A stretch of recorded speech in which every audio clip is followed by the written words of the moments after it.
Well, this was an unexpected, delightful surprise. Hey, man, we're What's actually going together on? in one space again. What I are the know. odds? And hey, I mean, you said it yourself before. We could not be ending 2021 on a more appropriate movie.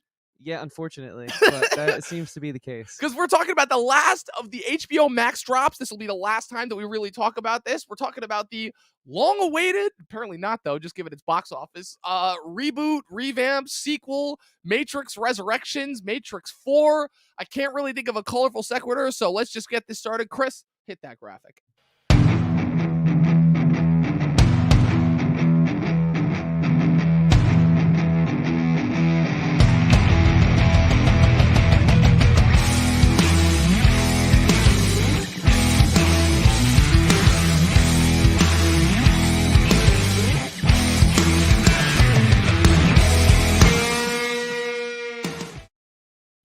All right, man, we're back. Last episode of the year. This is it. You excited? I'm excited to move on to bigger and better I think things. you know what I meant by that, because Pat would say, as a film critic, he's excited to move on to greener pastures because this year has that killed just him. sounds morbid when you think about it. If you Well, really this think year- about it, that sounds really fucking morbid. Yeah, Moving on to yeah. greener pastures, it's like, okay, boomer. This year has killed him. He's Kill him? famously said Kill him? outside of the theaters that he doesn't know if he's long for this world anymore. Wow. After watching Spider-Man, Was he that knew wait, hold on, wait, because rephrase that, because I don't know if that's exactly what he said. I think what you meant to say was, I just don't think I like media anymore. And you're like, well, that's a problem because you teach it for a living. So Well, that is our world, and so for Pat to say that that's how I translated problem. it. But like throughout the course of you moving away this year and quickly sort of figuring out a way to carry on our movie club, essentially is what you could call it, without you, Pat and I have really been carrying the narrative. And I don't know if it's his pessimism or if it's his ability to open my eyes, but like, good riddance to this year. This movie sucked, and I can't wait to just get this over with. The only thing that I'm going to say in order to conclusion and wrap up this year is, I will say, as much as I do love Pat, hanging around somebody of that amount of pessimism could definitely like have a certain effect. Is why I, for the most part, attempt to remain around like people who, because I will say this, even though people are definitely naive and get way too excited about a lot of things that are not worth getting excited about much really anymore as far as movies go, I will say that like, understanding where they're coming from and what gets them excited, I feel does personally help me as a critic, because I'm like, look, it's ultimately, I'd like for it to be my job to not only like kind of help push Hollywood in the direction that it needs to go in, which unfortunately it is not, but also like understanding other people's viewing habits other than our own. Because look, at the end of the day, every one of us knows we are in a bubble. We love and look at this shit in a way that really nobody else does. And that's been honestly a part of like my rude awakening over the last couple of years. And this was really your first year of actually like experiencing that. And my whole thing is that, okay, even though I know going forward, most of the stuff that's going to come out, I'm not going to like. I do also like still want to watch it and keep track of it just so I can like understand people's viewing habits, because that's going to be like the key to like, if we ever make our own stuff, understanding like what's going to be watched just in general. So like that stuff is important. With that being said, this movie was not it. Oh man, like, but okay, can we just start with farthest thing from well, can we just start with this? Can we just start with the fact that besides all the myriad of problems going into this, that like this idea really should have been like it just the entire idea to me of soft rebooting something just feels outdated. Is that weird to say? Because like I feel like already like that was the number one thing going into this new Matrix, is the fact that, okay, by default it's gonna feel outmoded, because more than just being like a remake of another like piece of IP that one of these studios had in their closet, the Matrix as an idea was pretty goddamn revolutionary when you consider that it came out at the time. You know, like this is a movie that essentially took all of the like kind of mounting frustrations of Generation X, which was really the first generation that was like starting to have like just a big problem with society and everything, because we're talking about the 90s, which is the decade that the corporations have pretty much really figured out like how to completely latch themselves onto us, to the public conscious. I wouldn't say they're the first generation to have a problem with society. Okay, what were the hippies all okay, about? how about this? The first one to like really vocalize it in a way that people were starting to look at it and be like, this might become problematic. I'd say the first generation to have a problem with the way technology was starting to interface with us. All right, that makes more lives. I'm not gonna let you get away with that. Okay, but that's fair. That's fair because context is needed for it. Keeping in mind also in the year 1999, which already had Woodstock '99 happening on, and then you have this movie that comes out.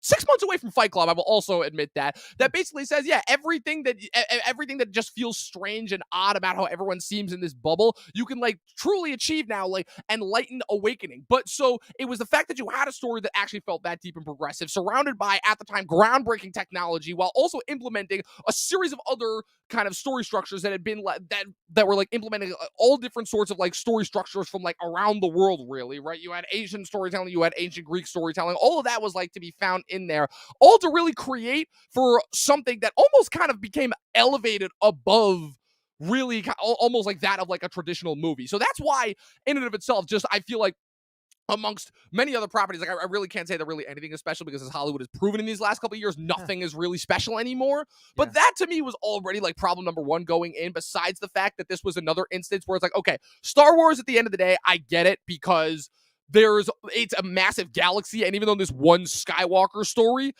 was finished, in theory they could have done more. They just didn't, because they're Disney and they're lazy, and because this is the age of just remaking something because it's a recognizable name, not because there's actually like some more interesting takes that are being done on it. And so that already had burned me. But the thing about The Matrix is I feel like, unlike Star Wars, The Matrix is a sense of where it's like, I really don't know. There really isn't a way to go for me story-wise, just outside of Neo and Morpheus and Trinity. Like their whole wrapping up, like say what you will about the problematic sequels, like the story really is wrapped up. You know, they did wrap up the story. They did have like an, I mean, you actually watched the sequel, so you'd be able to talk about that better more than me. Yeah, I think the story's wrapped up within these characters, and I didn't feel a need to revisit these specific characters, but there's a whole world that we had yet to explore. I mean, I forget the name of the generic stock image city that they built, but I mean, that's a whole world they could have explored where they What? Oh, introduced new Io? characters. Io, yeah. Yeah. They could have introduced new characters. Like, we didn't need to be married to these characters of yesteryear that were obviously the defining characters of the original trilogy. Say what you will about that third one, but it's the same reason why, like, I think Rey ultimately fails in Star Wars. If we're going to go off your comparison, it's because we tie her to the Skywalker family and take away all agency of her own for having a defining journey. Like, we just strip her of the ability to carve her own path. Like, sure, she carves her path in the films, but she does it within the guidelines and the mold of like the Skywalkers and all the films that come beforehand. So it just kind of leaves her as like this sort of like puppet to carry on ticket sales and merchandising, and still get Luke Skywalker in there. And it just like kind of like makes her just like a device rather than like a compelling character. And I think that's kind of like what you said. You were talking about how this is like the year of, or we're in the not the year, really the last couple of years, really, like half decade, maybe. I'd say longer. I'd say like 10 plus because years. Force Awakens really was like the first major instance of it. I feel like prior to that, like I'm not quite. I mean, maybe Jurassic World, which is only like a couple months before that. So I mean, I feel like it's just been going on forever. Like, I can't really remember when I've gotten like a new story introduced. Like even with Chris Nolan's Batman or Sam Raimi's, like,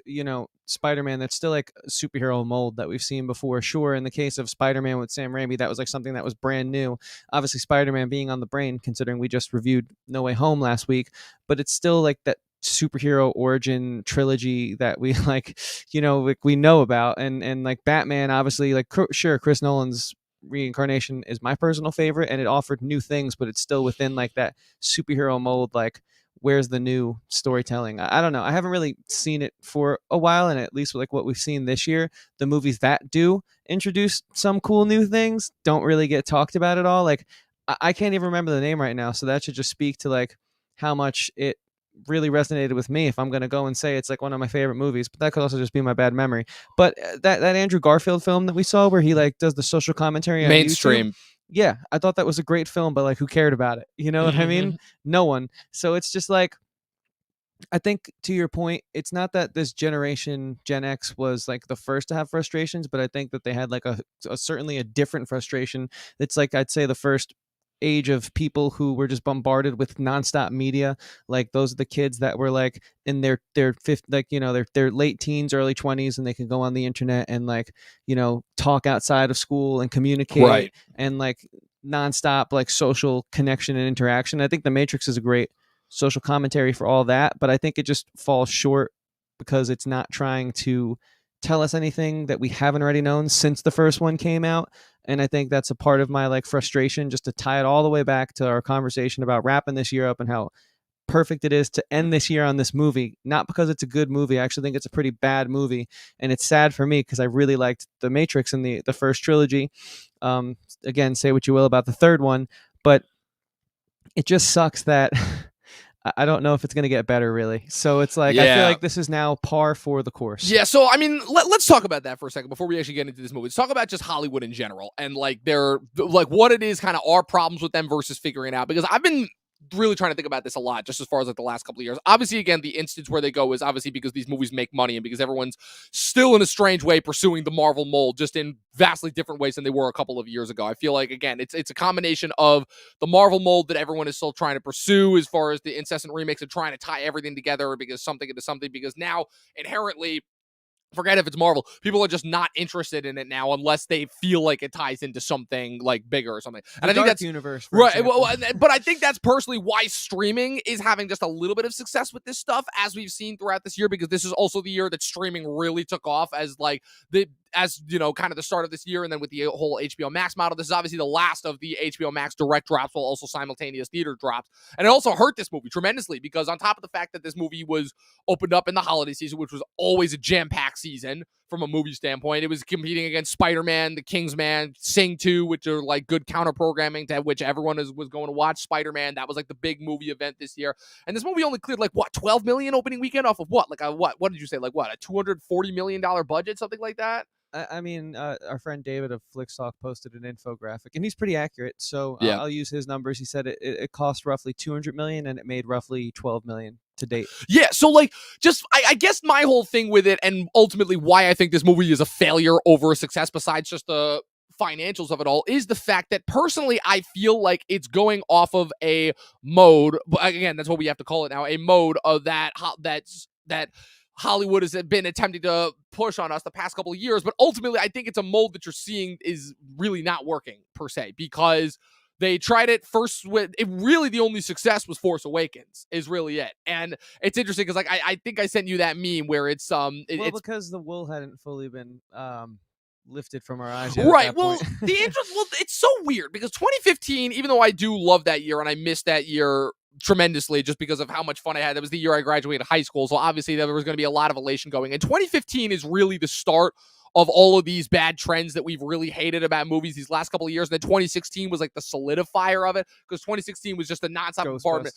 Ghostbusters, Jason Bourne, yep. X-Men Apocalypse, Independence Day Regurgence for me was the most egregious. Yeah. I don't care what that movie's real name is. It doesn't matter. It is Independence Day Regurgence. I love that.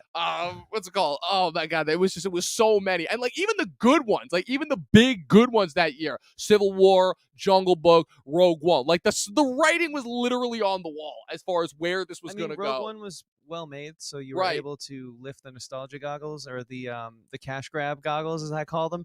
But it's at the end of the day, it introduced nothing new to Star Wars, aside from the fact that, hey, Darth Vader might be able to kill it at an open mic if everyone's drunk enough. You know, finally, after only after years of seeing it kind of be a whim, it's like we finally got to see Vader throw down on live action and like, hey, let's go. Even though that scene tied nothing to the rest of the movie, it was just, and he's got jokes. That was literally, you know, that scene. I hate to burst everyone's bubble who loves that scene, because I still love that scene, but that scene was the equivalent of the MCU stinger, but actually at the end of the movie, rather than us having to sit through the credits. Like Star Wars at the very least solved that problem. They're like, hey, why are we gonna make people sit through the credits for this? And that's the one thing I can say that was good about Matrix is, okay, at the very least they didn't make us sit through fucking like however many long post credits, and they just stuck the dumb post credits like right at the end of the movie, right with the Marvel joke. Unfortunately, I did, and it was, and that was where they threw in all the Marvel jokes too, and I was like, oh, okay, that makes sense. And then you had Neil Patrick Harris coming out as the Bond villain at the end. When we talk about the film, we'll get back to it, but there was one Marvel-ism in this movie, one stupid joke where Keanu's about to go fly and he can't do it. And I'm just like, okay, this is really bad. I counted at least 5. Yeah, that was the egregious one. I mean, the movie was so bad that, I mean, I'll be honest with you, like when you find yourself like folding clothes and like peering back at the screen, and it's like that's more fun than what you're watching, problems. I still remember so my housemate had been saying for the longest time that it was going to suck, and I knew it was going to, but I'm like, look, I still have to watch it and everything. And then the minute that he watched it, it was like a couple days after mine, because I watched it the opening night, because I'm like, look, I am not waiting. I'm getting this shit out of the way. Like, at the very least, like, if it's good, it surprised me, great. If not, I'm getting it over with as quickly as humanly possible. I watched it on Wednesday when I got home from work, turned it on as soon as I did. Couple days go by, right? I'm like, here's the thing I'll say. It is bad. It wasn't the most egregious to me, because again, I sat through a lot of bad movies just this year alone. But my housemate calls me up like 2 nights ago. It was like, yo, that was so bad. I'm like, yeah, he was like so bad. He had to call me just to like vent a little. I feel like I've been people's therapist for like 3 days now with this movie, as far as hearing how many people hated it. And I'm like, you're the guy that everyone's clearly, and I feel bad because I'm like, I don't want to be that guy that like has to like kind of reassure people, yes, things are going to be okay. Because honestly, I don't know if they're going to be okay going forward. I really don't. And I feel like I'm just misinforming people by saying, hey, it's going to be all right. No. There will be some good movies again. Like I said, you've shown me more films that I enjoy than I haven't, and so to hold the speculation against you is completely false. I think it's on Hollywood to make better films. But you were talking about being that guy. Yeah. So if I could speak to our audience real quick. Yes, please do. Unfortunately, the statistics show that overwhelming amount of you are male, but we just love to balance that out more. In the new year, we have a lot of new plans, and we're going to try. And it's not that we don't, we're guys too. We don't care, but it's just like, since the majority of you guys are male, let's not be that guy, okay, who's not subscribed.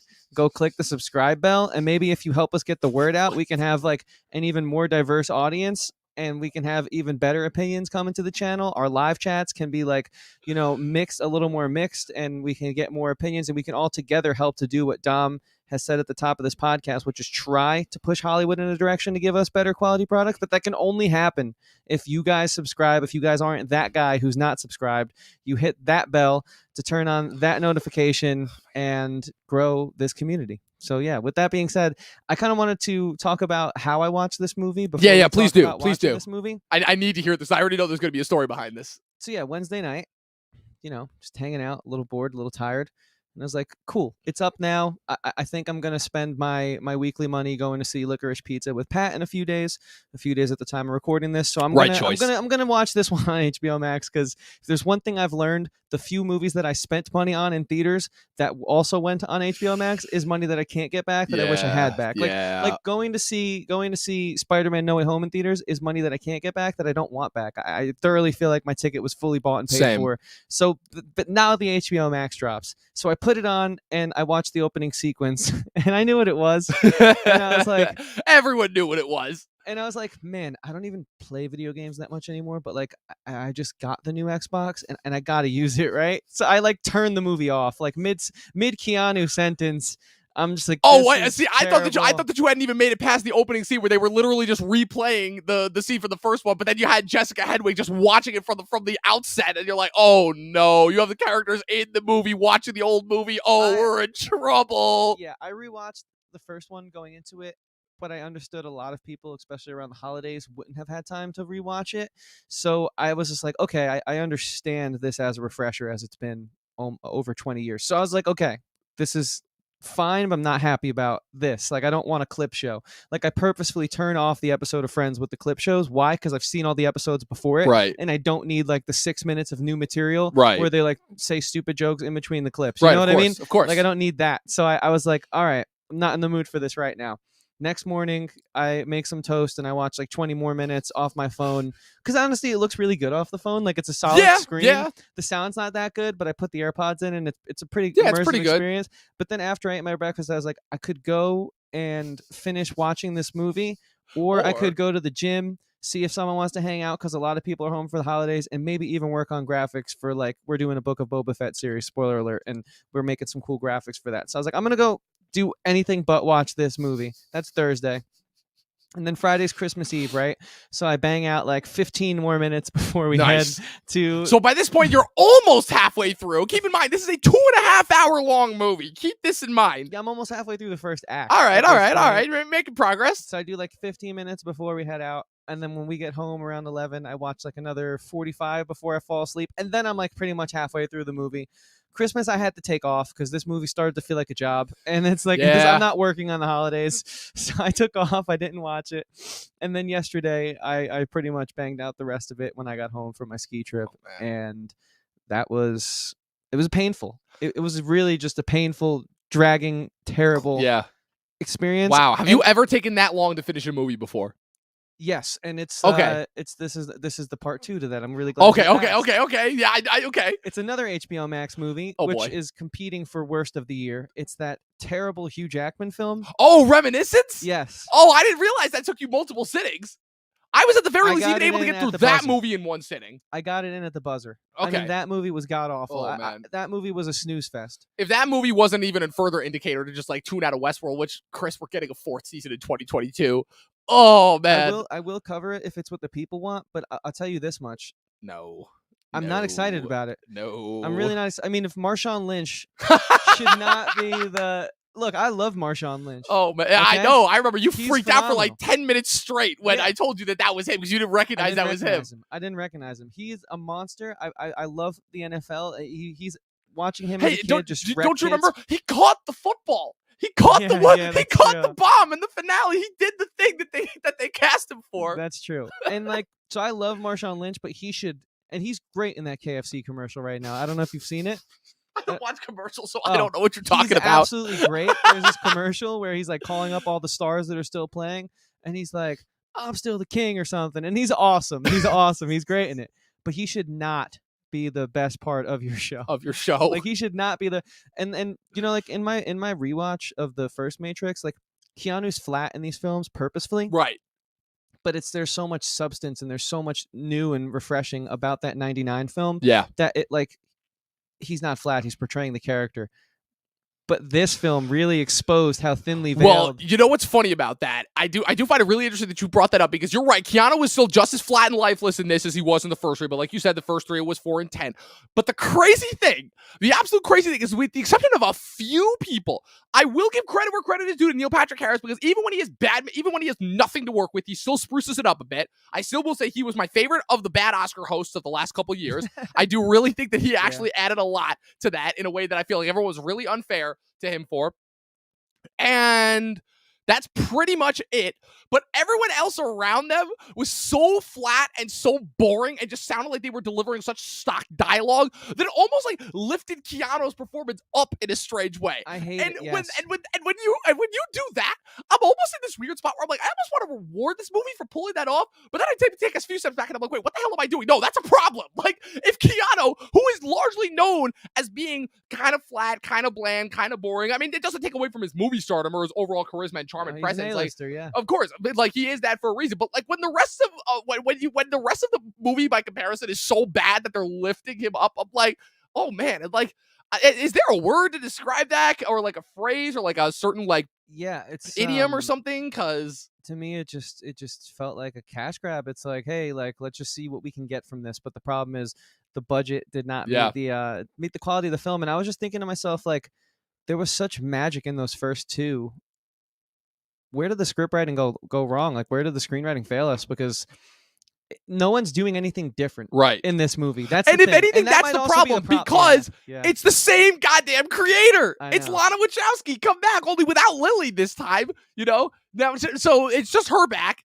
And I almost feel like the conversation that Warner had with them when they approached her, because there's no way that she actually had a great creative idea for a 4th Matrix. There's no way. This totally the seems last like a movie, studio the last movie that they did was Jupiter Ascending. Put that in perspective. There's absolutely no way that this was an actual like original like creative thought that they put. Didn't they speak about that in this movie? Wasn't there like a line where they're like, the studio like forced us to remake something? Oh yeah, but you know that was exactly just, but that was just more gaslighting, because that's what these movies do now. They gaslight us into thinking, oh, we're so smart and clever by calling out the studios that greenlight us.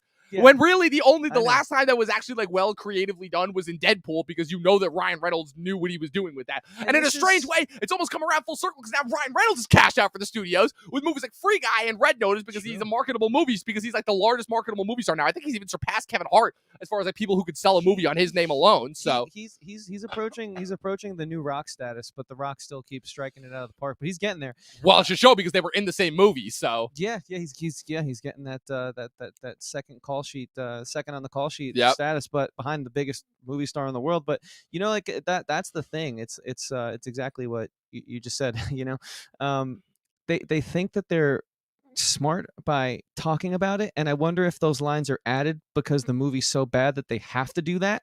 And it's or one of those I have a things- better theory. I think it's just the fact of they have like a reservoir of. And I've had this theory for a little bit now with the last amount. It's almost like the studios have this reservoir of stock lines they had to put back. You know, because you know how back in the day, right?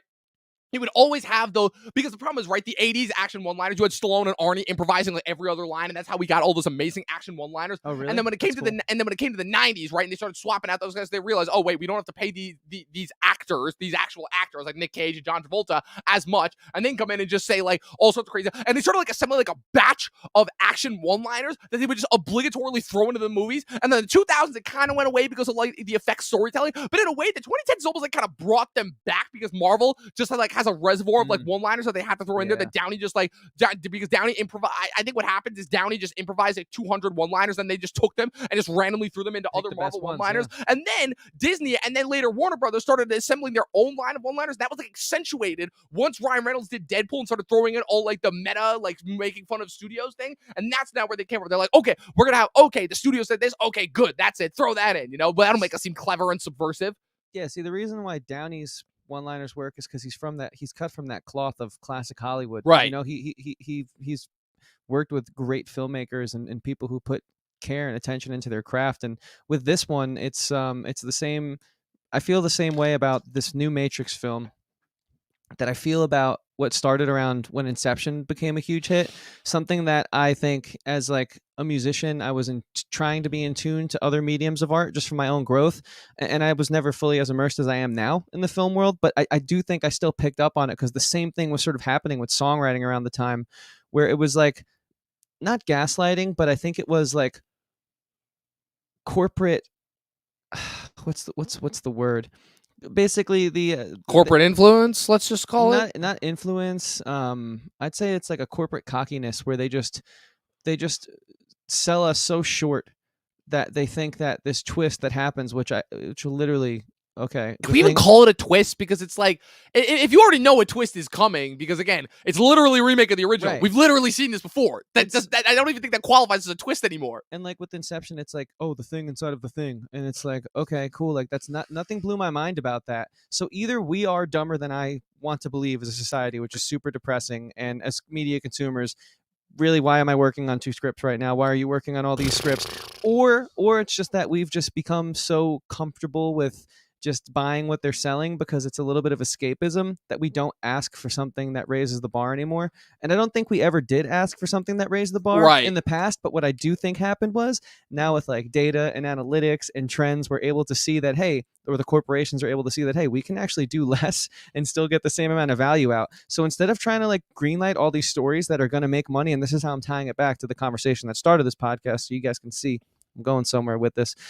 So instead of tying this back to like, instead of like finding a new creator with a new story and taking a chance and a risk and throwing 200 million on a new sci-fi epic that might only make 12 million, we can do that with The Matrix.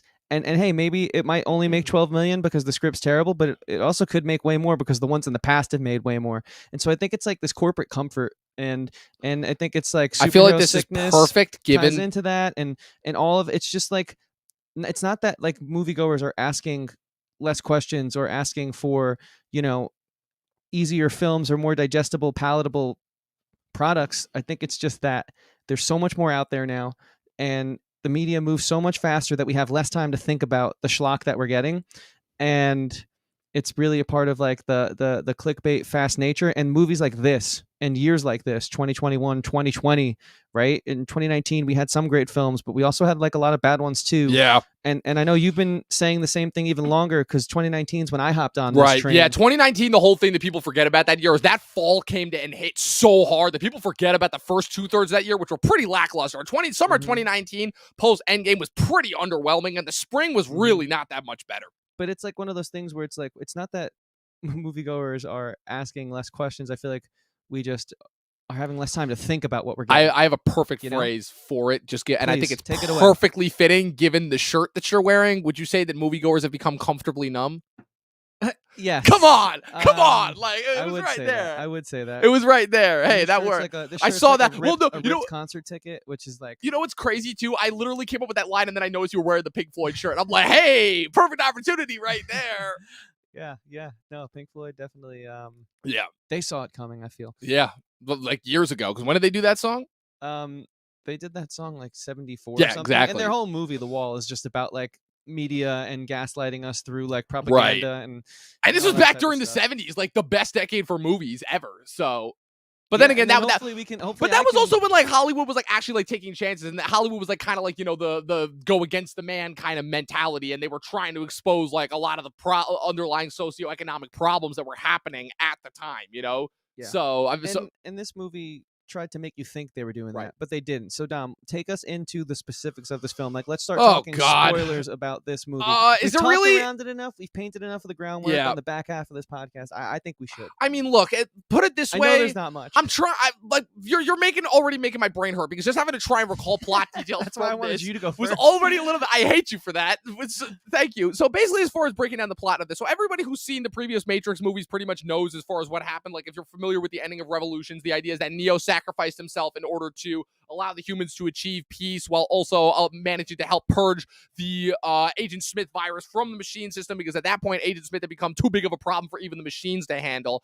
So, of course, naturally, where does this movie pick up? Right back where we started. We're literally rewatching the first Matrix in this movie because on top of all of the other problems that this movie has as a soft reboot, Chris, I don't know if this bothered you or me more, but the fact whenever a movie has to literally replay clips from the original, I don't care how creatively intent it is or however much it is. If your movie has to literally rely on clips from the previous movie in order to reinforce, that was another problem we saw with the Halloween kills that happened this year as well. That's a problem. That's problem number one. So that one, and then you have the characters, the new characters that you're watching the old movies in the form of Jessica Henwick, who I feel like, and that's another problem too, is her and Yahya Abdul-Mateen are both becoming actors where I'm like, I know you guys are good actors, but you keep getting stuck in these terrible things. Because Jessica Henwick, she's one of the Sand Snakes in Game of Thrones. She was Iron Fist's like romantic lead, and then not in Iron Fist. And now she's in this movie, and I'm just like, oh my God, this poor actress. When is she ever going to catch a break? And then you have Yahya Abdul-Mateen II, and I knew that he was going to be playing the new Morpheus, and I really didn't care about how they were going to explain it away, because I'm like, okay, the only reason why they're doing this is because Lawrence Fishburne took one look at the script and was the only one smart enough of the original three to be like, pass. No, there's nothing actually new here.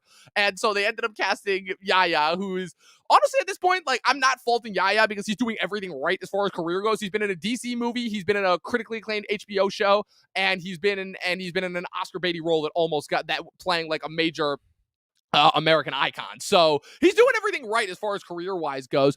But essentially, what you're watching is a newer version of the first one in which Neo is back in a new form of the Matrix, somehow still inexplicably alive after the events of Revolutions where both him and Trinity died. And where the whole thing that they're attempting to encircle around is both these people trying to re-free Neo again, while him also constantly encircling Trinity, who doesn't seem to recognize him, even though he's having dreams and flashbacks of recognizing her. And then, and the second big problem of how I knew we were in trouble is the fact that, okay, so the people who made this movie know that we know that the characters know. It's like this whole 18 different levels of inception that they're in the Matrix. So they're not even trying to dispense with any of like the cool, really awesome buildup that you have from the first one when you weren't quite sure what was going on before the wool was pulled back on your eyes. But I won't dive into that because narratively, that's something that everyone is going to pick up on and absolutely should realize, is that, oh, wow, okay, so already there's nothing narratively interesting here going on. So dispensing with that, once they pull him out of the Matrix again, it's basically the whole thing of where, okay, there's a new Matrix and there is peace between the humans and the machines, but there isn't peace between humans and the machines. There's factions now. Because people are still trying to free other people from the Matrix. So even though they saved a bunch of people, they really didn't change anything at all. And there was this one weird period where the machines were fighting each other. And okay, Smith and Morpheus are back, but they're programs that have been created by Matrix, by Neo, even though he didn't actually create them. And I'm already giving myself a headache just trying to explain this because Oh man. The irony of it is that the characters lost the plot. and it's like we went from trying to save humanity Uh, from the Matrix, which was compelling. It's a pretty simple sci-fi right. plot, but the first two were great. Literally And, have people free their minds and actually wake up from like the humdrum of the boredom of how society can keep you down and put you in like this kind of nonstop continuous circle, you know? and at the time, I can't say that's an original idea, but I feel like it had been a while since that type of sci-fi plot had gone around, and they did a really good job pairing it to like Y2K is on the horizon and the machines and computers and the internet bubble. Like, again, there's a reason why it worked for the time that it came out. I'd say it's a classic Hollywood film of the modern era of Hollywood. It's like a modern classic, the first Matrix, sci-fi wise, and I think it worked because of like, yeah, it's like an easy plot to sell, but like they did it in a way that was like new and fit for the times, and it had nuance, right? But the problem is we go from this like compelling plot of like man versus society trying to save us and free humanity, and like good trying to overcome evil, and now it's like, okay, so there's 90 different subplots, and Neil Patrick Harris is kind of mad at this guy, and then this character from the first three that like would constantly fight Neo, but also kind of try and help him, but kind of didn't try and help him, is here, and he's going to help him, but he's not going to help him, and it's like, what were we fighting for? You're already giving me a headache. You're already giving me a headache. Just trying to re-explain this movie. Because as convoluted as they try and make the first one, it is clear and it is straightforward, and it works because of that. Because there's a clear vision, there's a clear story, there's a clear narrative direction, and like, not that there wasn't narrative direction in this, but like there was multiple narrative directions. Whereas in the first one and the first two, like I feel like we have this one thread line, and then each character has like similar ones, but they're all moving the same direction and they're coming to the same point, like they're converging at the same point. Whereas this one, it felt like, so we kind of introduced these new young characters who I thought all sucked and were all terrible in their roles. All of them awful. And we kind of introduced this new city, but we only see it from like a stock Getty image, like, photo background. We never fully explore it, but we're not really worried about those places. We're just here because like we need to fill time on screen, and it's kind of about Neo and Trinity getting back together, but it's also kind of not. And it's just like, I don't know, like what was the goal or the direction of this film? It really gets exposed when you put it under the microscope. You know what's the most confusing about this is, so in Hollywood's never-ending and never-ceasing attempt to just remake and revamp old IP for new stuff, it's the fact that besides just the not paying attention to the story, it doesn't even, we're getting to the point now where they're revamping things that it just doesn't even make sense to revamp. Like, I mean, sure, you could really make that argument for really anything, but like, sure, there have been a lot of previous instances where it's like, okay, I understand why you wanted to try and revamp it. Like, as problematic as every single instance of Ghostbusters has been, I understand why you tried to remake it, even though that just, I think the lesson that's been learned from Ghostbusters. Well, I think the lesson that's been learned from Ghostbusters is just that, like, it's very similar to Jurassic Park, I would say. It's very, like, there really is no instance in which this story lends itself to further entries outside of the fact of, okay, there's one element of the IP that is sellable and can make toys, ghosts, dinosaurs. As long as you put dinosaurs on screen, people will watch it, I know, regardless of the story. Because if you ask me, none of the Jurassic Park sequels have been worthy of their existence. Not one. Right. I know you liked your Jurassic Park 3, and I will admit Jurassic World had some interesting elements to it, but... Well, that's a podcast for a different day. Yeah. I see the point you're trying to make. Again, it's a point of opinion and perspective, but I think it's rooted in some fact of like filmmaking. And so I will say I agree with you on that. Well, because just from a point, not in your specific example. But just from a remake standpoint, right? Because the thing that I always bring up as far as what it is that Hollywood is missing about all their remakes that they're doing now that they didn't make in the past couple times is that the remakes that they did in the 80s, there had been such a significant amount of time that had passed, right? That people pretty much forgot about them, right? The stuff that they were remaking was pretty dated and was like necessary for a modern revamp. And the people that they got that actually wanted to make it were not making it just to remake it for remaking purposes. They remade it because they actually had an interesting creative vision that they could inject into it back when artists actually, like, when Hollywood actually trusted the artist, which is something that they just realized, which I think is another big part of the conversation that we're just not talking about, is the fact of Hollywood is really now, because of the tech-driven age, found a way to circumvent the artist almost completely. Yeah. And artists are starting to notice it. It's, to me, the biggest reason why all these people that we love are going to TV and video games and all this stuff, because that's the place that, besides the fact that stuff is just more money and inherently that's where the value is, and as far as the media space goes, it's the fact that not only are they getting paid, they're getting paid to actually do what it is they love, which is tell stories, which is something that they're just unable to do now in the movie space, And I think there's a reason why all the people that are still like really big and making names and headway in the movie space are not really doing it for a creative standpoint. Like if you hear like Lana Wachowski talking about this, she really only talks about just like how her massive amounts of wealth that she's made from the original Matrix has allowed her to live this grand, luxurious lifestyle that doesn't really have anything to do with artistic intentionality, and just more so just like just messaging. And I'm like, Which what? I don't falter for that. I mean, I think artists deserve to get paid for their work. Oh, for and if sure, it's a success, but I mean, I think it is a weird sort of. It's a weird. Just to me, like not at the expense of where like you're almost trying to substitute that for artistic and creative. Yeah, it's weird to throw that out there. Yeah. But before we get too far away from what you said, like you raised a really great example historically where I do agree with you that like in the 80s there was a need to recreate films like Invasion of the Body Snatchers or The Thing. Like, are there any The more? Thing, Scarface, yeah. The Fly. Give us some examples. Even recently there were some good examples, like the Western remakes that they did. I surprisingly enough, I will say in a strange way, because we always talk about the whole thing of the superhero genre being the new Western, but like the new gritty like neo-Western genre of the last couple of years, pretty much every movie that I've seen in that genre has been great. Like Hell or High Water, Sicario, Wind River, what's it called? The remakes of 310 to Yuma and True Grit, I thought were both really, really awesome, and in a way like better than their originals. Obviously, it's been so long, right? And they're actually like even like smaller ones, like this movie, The Water Diviner, that Russell Crowe directed. There was this movie that Kurt Russell did called Bone Tomahawk. Guy Pearce did this movie, The Proposition.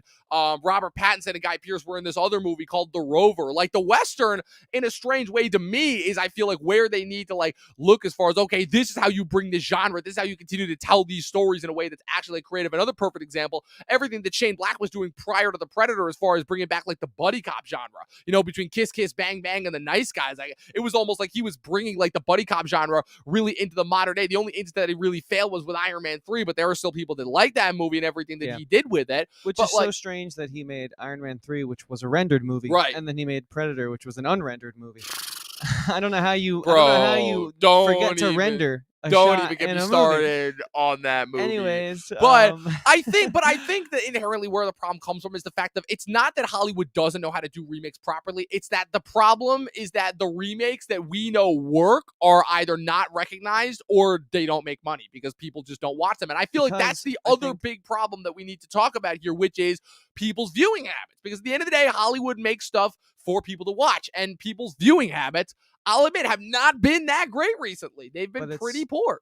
But it's because we're not asking questions as audiences, but it's also because studios understand how to use the data, how to use the times, how to use the marketing technique of just, hey, it's all about getting clicks, and it's all about being first, and it's all about having something lined up after the thing that you have out now is coming out. It's never really about what's happening in the moment. It's about that end credit scene. Really, if you think about it, it's like having these people on the hook, so much so to the point where like, instead of giving us like a scene to like drop a hint, and I know this wasn't the first example, but it's the first one we've had in a few years, we got a trailer at the end of No Way Home. It's all about what's coming next. Like No Way Home and this whole Tom Holland trilogy was really the longest origin story Marvel's ever done, because now Tom Holland, where is he? He's a nobody again. He knows how to be Spider-Man, but no one knows who he is. He has no friends, no connections, nowhere to go. He's a hero starting over. Literally, this was his origin story. And it's all about where we're going next. It's never really about the moment we're in, which is so genius from a marketing standpoint. Oh yeah. But until we wake up and see that, we're gonna suffer through, because like not saying that No Way Home and the Tom Holland Spider-Man trilogy wasn't good.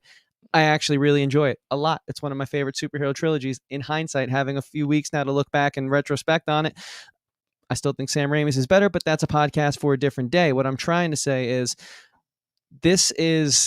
we're gonna have to deal with a lot of your Ghostbuster 2016s and your Matrix Resurrections, because until more people and look, if you guys subscribe, hit that bell to get notified when we go live, and hit the like button on this video, maybe we don't have to wait for people who have bigger platforms than Dom and I to raise these flags. But until you guys do that, or until our platform gets bigger, which I think it will, or until the big guys stop taking the screener and then just like, kissing the feet of whoever hands them the screener for fear that they won't get another one, until they actually start being objective about getting those screeners, we're just gonna have to suffer through a lot of movies like this. But like this brings up a point that I know that you've brought up on this podcast before that I wanted to address, as far as, because I was listening to an interview that Ben Affleck did the other day, because Ben Affleck, I think, is like one person who's been like really, really ahead of the curve as far as just like understanding like where movies are going in general, because he's actually got this movie that came out this weekend that George Clooney directed called The Tender Bar. That went directly to Amazon. And he was talking a lot about how it's like, yeah, he was talking with a lot of movies. And I know that you and I have talked about this too, is constantly trying to figure out the gap between actually getting people to think about their stuff and asking the studios the right questions by fixing their viewing habits versus people who, again, with the constant 24-hour news cycle, that are just exhausted by the real life, that are just exhausted by reality, they just want escapism, right? And because of that, and because they're not paying attention, and because they're not asking the right questions, that is a result. And so I feel like that is where we've reached this kind of point of no return, is because previously, right, people really didn't ask those questions, but that's because they didn't really have to, because Hollywood was previously a place where actual, creative intention was done. I always think back to the 70s as far as, wow, that was like this really interesting kind of melting pot of these really interesting ideas that presented these really interesting, like, and different kind of questions that a lot of people watched. The Godfather was the highest grossing movie of its year. Rocky was the highest grossing movie of its year. Movies like Network, movies like Dog Day Afternoon, movies like One Flew Over the Cuckoo's Nest,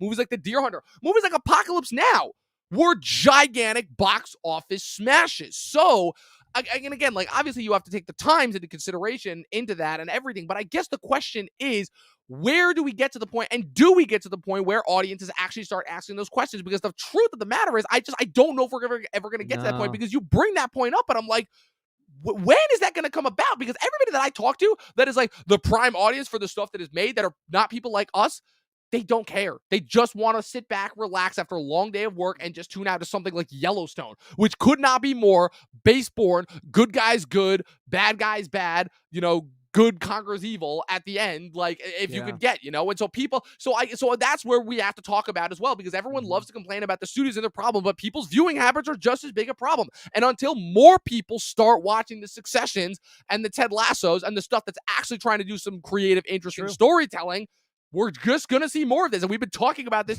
for years now. And I hate to sound like a broken record, but... No, I know. I laughed because I was thinking to myself, man, we've already been having this conversation for roughly 2.5 seasons. And the reason why I bring that up is because you yourself are guilty of it. That's why I bring that up. I know you've been guilty of it before. Guilty as charged, because it's like, I'm not going to lie to you guys. I'm not just going to sit there and like, I can't talk about the plot of this movie because it's so unbearably bad that I know this isn't the review that you guys are going to get from some of the bigger channels. But it's the one that you need. Let's be real here. Yeah, they're going to try and talk about the actual movie, which we can do. Okay, so there was the black cat at the end, and they were trying to say that did any of this ever happen? Okay, who cares? Like, that's just so boring and baseline and surface level. That's not going to blow my mind. I think like, we're not dumb people. We're intelligent guys. We're some scholarly kids, but we're not the smartest people in the world by any means. But I mean, where is this level of intellect and criticism that used to push things forward? And that's why, like, that's why I'm guilty as charged, unapologetically guilty as charged, and you are as well, because it's like, oh, for sure. We should have. I love those goddamn Michael Bay Transformers movies. I don't care. I will never apologize for those. I love those goddamn movies. But if you think about it, in theory, if we weren't asking the questions that we wish were being asked, we would have sat down, we would have gone for 50 minutes talking about the nuance of the plot, but there wasn't any. What? I was about to say, like, what nuance? And it would have just been another YouTube video about, I don't know, man. I don't know if even gun to my head, I don't know if I could have found any nuance in this. I really don't. Right, and that's the point I'm trying to say about us. It's like that's why I'm, as much as I like kind of am over covering movies like this, you can't predict that the movies are going to be this bad. True. And also, it's one of those things where at least we're offering this opinion, not to toot our own horn, but it's like why I love doing this show, because it's like, I don't hear this anywhere. And I'm a fan of the medium. I follow people in our peer group, and I feel like we're all saying something a little different than the big guys, and hopefully one day that flips, because I don't know, like, go and watch Brando Critic's review of this movie, guys. He's a little bit more on pace with what we're trying to say, and he at least talks about the plot to get this point across. And it's like, I'm glad he's growing, and I'm glad channels like that are growing, but like, we're going to be waiting a long time unless you guys help us out further, because I'm just like, man, the sheeple, as they say in this movie, right? Yep. And that was to me where I checked out. I'm like, oh, they use sheeple. Fuck this movie. So Fuck cringe. this movie. And like, it was also cringe. And like, if we could just talk about, if I can bring up one last point, and probably Sure. the number one reason why this movie was as unsatisfying as it was, is because it's just not groundbreaking. It's not like The Matrix was a groundbreaking piece of filmmaking when it came out. It was using wire work. It was using green screen. It was using special effects. It was using, again, the way that it integrated the plot with the technology. This is the thing that I always talk about that a lot of action movies miss now, and Marvel in general, is the fact that the centerpiece is not the story, it's the stunts. And this is something that Mission Impossible is just as guilty of, even though I know a lot of people like to laud that one. And I'm like, nah, Mission Impossible is just as guilty about this, because you're not watching that for the story, right? So true. You really are watching that for the spectacle, right? So that brings it back to spectacle filmmaking. But again, if this is supposed to be the latest in the line of spectacle films, it's like, if the spectacle's not delivering, then what does this movie have? They stood still the whole movie. They stood still. like 90% like, of the movie. None of the choreography was interesting. Half the time, it felt like they were just smashing into through walls. Neo was like creating force fields around him. I'm like, okay, I know Neo could do. Goku from Dragon Ball Z. That he could do a lot of cool shit. That was not it, and I think that's hilarious that you bring that up, because that was a big criticism that was brought up against Revolutions, is the fact that he was flying around like Goku. And I'm like, man, was it really? Oh yeah. Well, so I think that's really funny that you bring that up. And just the fact that like nothing about this was special. It was so bland. It had the same glazed over, glossy look that every single of the last 15 of these movies looks that we've gotten. There was no color. Even the way that they implemented the green and the looks of it, it wasn't there. They obviously couldn't bring back the black suits and the leather and the sunglasses, because that mode was outdated, because they know that the internet would have torn that to shreds. I find that ironic too, is again, it's another instance where Hollywood is still behind the 8 ball as far as the internet goes. I'm like, how is that possible for all their data and all their metrics that they have? How are they still making these movies where it shows that they have no understanding of the internet and how it works? My theory, although I know it's not true and it's not rooted in any factuality, is that when they dig deeper than the surface level and they go to like channels like ours and conversations like ours, they don't like what they find. That honestly makes a lot of sense. That makes a lot of sense, to be completely frank. Yeah. So, because I'm like, look, you can't go this long without being this clueless and this non-self-aware. I know I often like to praise millennials and Gen Xers as being the first generation to actually have any sense of self-awareness, which is something that I'm convinced that no generation prior had. But come on, I'll disagree with you on that. Come on, guys. Like, come on, what are you doing here? So, with that being said, that's really only the last point that I had to bring up. I'm really just sick and tired of talking. One good thing yeah, of course, just please do. Please do. Well, real quick, is this going to be actually good, or is this going to be one of those things that is ironically good? No, it's just like I thought there was one solid scene of filmmaking that I was very impressed with, and it's ironic because I do think this is everything I hate about the coloring of the early 2000s movies. They just like went to like an older version of Advid that someone still had in a studio on their computer that hadn't been updated since 2008, and they dragged like one of the templates and put that on there. But they actually had one scene where Neo is sort of coming to, and you remember he's like very monotone colored, and they bring the color in on him and he starts to look really alive and stuff. It's like mid-movie, right before they really pull him out again. Yeah, before they pull him out again, and he like gets fully colored, and I thought that was cool. Like I've never seen like the color correction process done that smoothly to bring life to character. Like they made his face look. All right, so that's at least one bit of creative intent that's in there. Like I thought if there was ever a reason for Pat to watch this movie, and I'm bringing him for that 1 microsecond scene. I'm bringing him back in the end because we brought him up in the beginning. This is good podcasting. Indeed. That's why you should subscribe. But the as a professor, that's a really cool sequence to show your students. And I got to tell him about it. Yeah, I know he's not going to watch this. Well, I think he tried watching the first 5 minutes and had to turn it off. No. But it like was really cool because it's like that flat palette when you like shoot in RAW and you bring it into Advid or Premiere, whatever you color in, and then like you start to seep the color in. And they did it in like a way that was like a reverse dissolve, where it like instead of dissolving the color out, it brought it in like a swell. It like crescendoed in, and it was really actually like pretty cool. Nice. And I'm glad I wasn't folding for that scene because I would have missed it. Well, that's good. That's good. Well, that's good because I totally missed that scene. So I'm glad that you brought that up, because that was probably because there was a point where I'm not gonna lie, I fell asleep halfway through watching this and I had to finish it the next day, and that might have been the scene where I started to fall asleep during, because I vaguely remembered. I'm like, okay, I slightly remember he's in the bathroom with Morpheus, and then they're escaping from everything, and then they're trying to get out of the Matrix again. That was when I blacked out. Then I woke up in again, like I always do afterwards the movie was over, and I'm like, damn, I'm gonna have to resume it. And it turned out it was like an hour past where I was at the point. I'm like, oh God. Oh God. I mean, He didn't miss much. that's already happened with way too many movies with me this year, but with that one in general, like, just agreed. So I feel like if that wasn't like as clear an indication to not watch this movie, yeah. That's purposely why I bring it up as the good thing. yeah, right. So I feel like if that was an indication is to not watch this movie, please, for the love of God, if I can just sum it up and really sum up this year with anything, stop giving Hollywood a reason to keep making these movies. I mean, you're going to, so I know it's wasted. But if I could just say it to the 5 people that will actually do this, stop giving Hollywood a reason to make these movies. Honestly, I'm just so defeated. I can't even justify giving this the original score that I gave it because honestly, I don't even remember any of the interesting things. What was your original score? It was a 3.5 because when I watched it the first time, there were some interesting things, but now, honestly, I can't even give it past a 1.5. I really can't. I don't know if it's going to make my worst of the year because I don't know if it's egregious enough for me to really be angry about it because I usually reserve the movies that make me angry for the worst of the year, not movies that just bore me like this. But yeah, don't watch this. Really, if you like The Matrix, don't watch this. There's nothing interesting. There's nothing groundbreaking here. And honestly, watch Mojo. I'm calling you out directly. Stop giving the spot to these corporate movies, okay? This wasn't it. Rise of Skywalker wasn't it. Last Jedi wasn't it. Just stop. Just stop it with it. They know what they're doing. Well, because when they do it with the Marvel movies, okay, I'm at the very least willing to justify it because those are enjoyable and those are something to them, you know? Even if it is for the same reasons. Sure, I can see that point as much as I hate that I can see that point. But anyways, yeah, I think for me, this movie is like 0.5. And a lot of that comes with how much I love the first one. That's being generous, dude. Yeah. That's being generous. 0.5. Partly because of that color correcting. So bumping it up from a 0.2 to a 0.5. It gets at 0.3. But no, in all seriousness, like the third one looks like an Oscar-winning film in comparison to this. Wow. High praise. And I don't like the third one. I know I've been sort of talking around that I wanted to save that full opinion for right now, so you guys didn't have any preconceived notions.